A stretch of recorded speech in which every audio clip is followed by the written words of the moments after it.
When we open up our Bibles to Psalms chapter 23 verse 1, we read David declaring, "The Lord is my shepherd."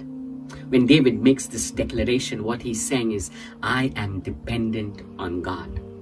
He's saying, I am dependent on God. That means God is my source, God is my help, God is the one who directs my path. And because David made God his source, because he was dependent on God, we see that no matter what he went through in life, he would always rise back again. Today I want to put forth before you a question: who is your source? Whom are you dependent on? You see, many a times we depend on that doctor, right? We depend on an advocate, or we depend on an accountant.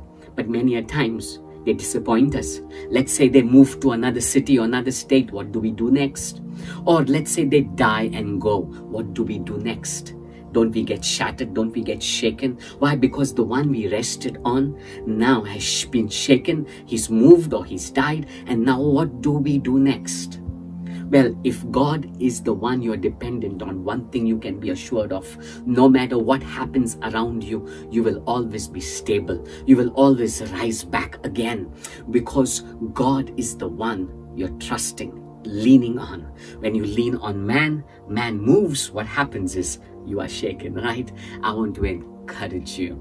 Be dependent on God. Just like David, make that declaration: my hope, my joy, my life is God. The Lord is my shepherd.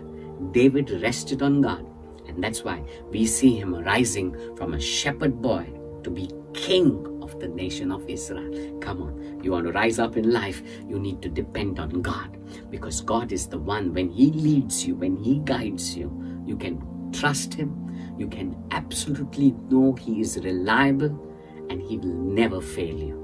Would you too declare, the Lord is my shepherd, I am dependent on God? Would you make that declaration?